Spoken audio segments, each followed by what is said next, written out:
guys, Hey Dude Prepper here. In my continuing series of boredom, which is my bug out preps. This is going along with my bug out bag video, which I'm going to be uploading both of these at the same time, so I can't really quote one way or the other, but I do reference this bag a lot in my bug out bag video, and it's called my Catchall bag.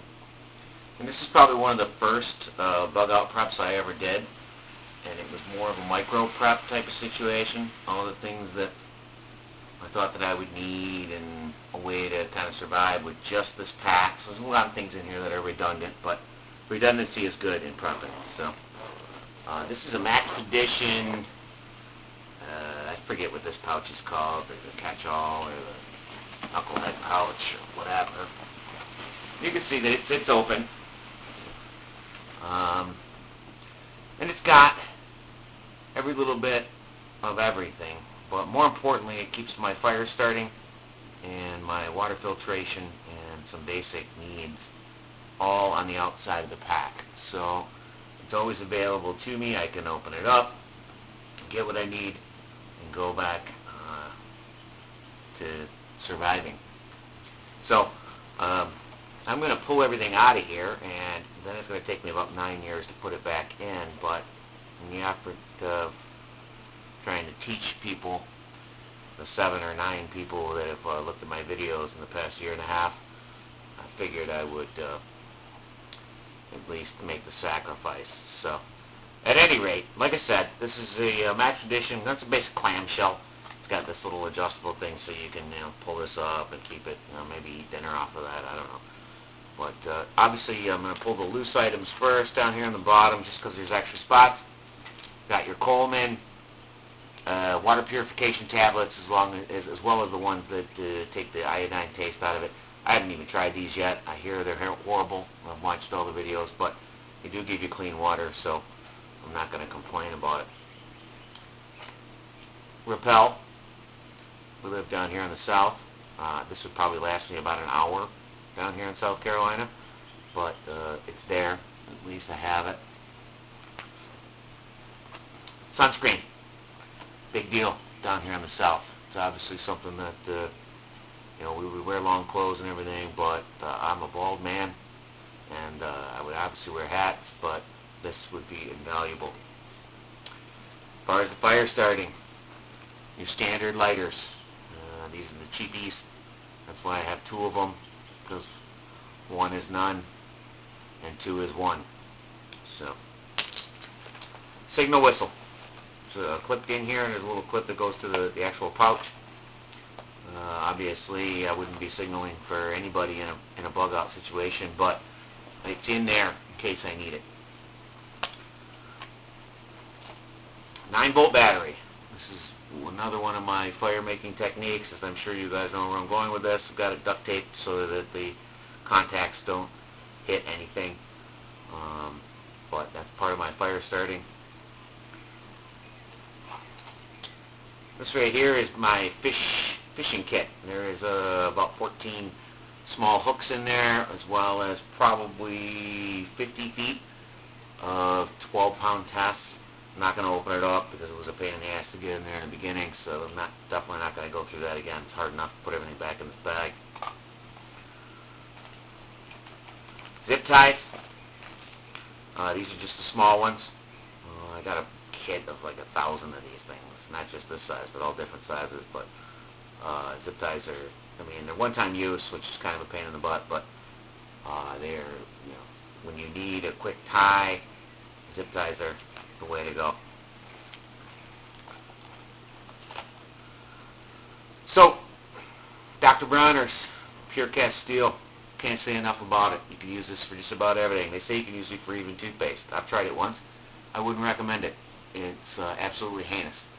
But if I had to, I could use it to brush my teeth, and it would be one of those things that I would probably remember, but don't want to ever repeat. But it's there if I need it. Also, you can wash your clothes on this, your hands, just about anything, and a little bit goes a long way with this stuff. So I'm a big believer in Dr. Bronner's. Signaling mirror with the sighting thing in the middle. Very, very important. If you need to signal another member of your party, or a murderous horde that wants to come and steal all your stuff, this would be an easy way to let them know, hey, I'm right here, check me out. But very important to have. It's also got in the back here, I got this from Ultimate Survival. It's got all kinds. It's got the instructions on the back here, and it's an actual pretty useful signal mirror. Idiot first aid kit. This is something, like I said, I set this up in the beginning, so it was just these are just basic bandages. I work in the field, so I get these little one-time use gels and things. I got some aluminum foil in here that I could use for cooking later. But just a basic small first aid kit. Obviously on the outside of the pack, it's nice I don't have to go for my big first aid kit if I just get a little cut. Down in here, I've got a set of extra batteries in a small mesh pouch. These mesh pouches are nice. You could steep any type of wild edibles or anything like that. It's just nice to have, and like I said, I had it laying around, so I stuffed it in here. Double A's.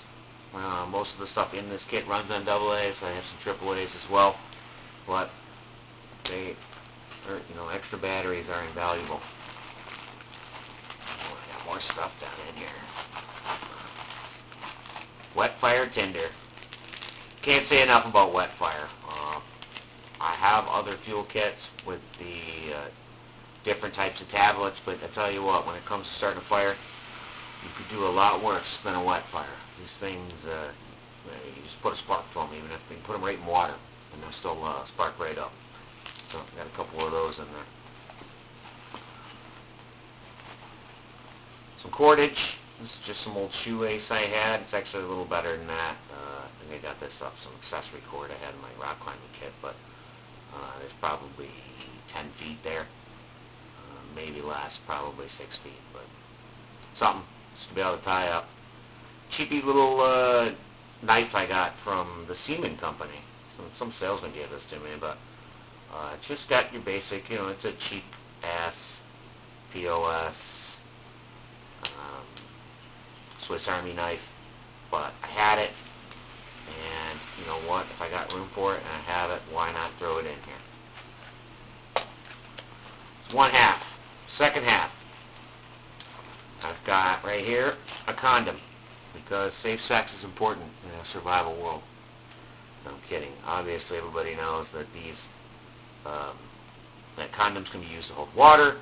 It can be used for sex, which is more important, obviously, than water. No, I'm kidding. If it's non-lubricated, I don't want to even tell you where I got this, but it's sealed still and only brings back painful memories. The Altoid tins. These are the best things ever when it comes to survival kits like these. They hold perfect amounts of things. They keep them nice and dry. Well, not dry, but they keep things organized. And here you can see I've got more water purification, because this kit, like I said, was designed to be a standalone kit. If I were to truly bug out in here, I've got, obviously I can boil water. I've got bleach inside here as well, and I would, in a true bug out situation where I had a minute to think about it, I would grab my Katydyn. So most of these things would be redundancies, but redundancy is good. Obviously, got a couple more wet fires in there as well.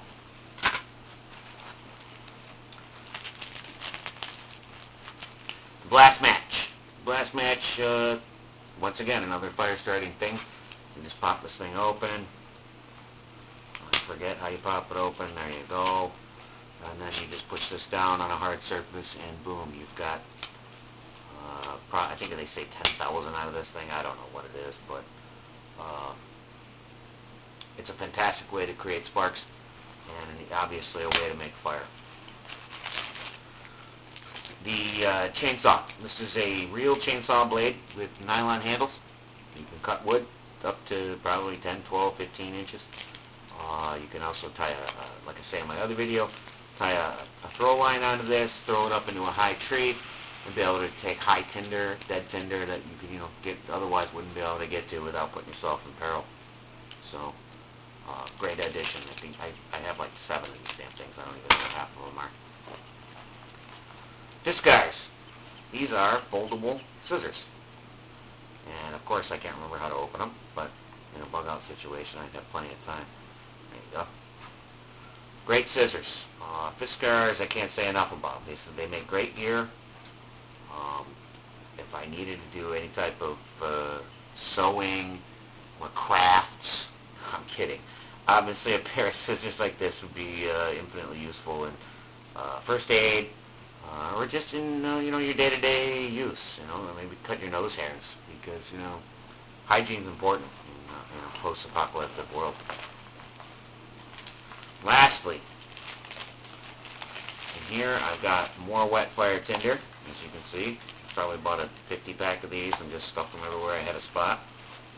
There's the last part, the second part of this fire making, and if you don't know how to do this, I should hit you over the head with a tack hammer, because there's 1,000,001 videos. Steel wool and a 9-volt battery. You don't even need the 9-volt. You could use these, but you have to do more with the foil to get it there. Not foil, the wool to get it to come around to both ends here. But this one here, if I touch that to that, boom, you got a fire. Great way. It's the first way that I taught my wife. There's another one.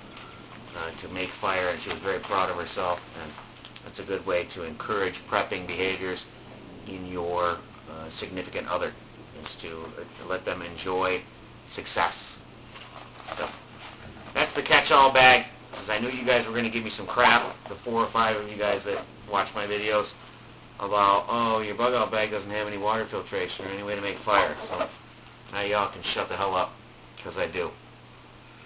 This is Hey Dude Prepper, and long live the Republic.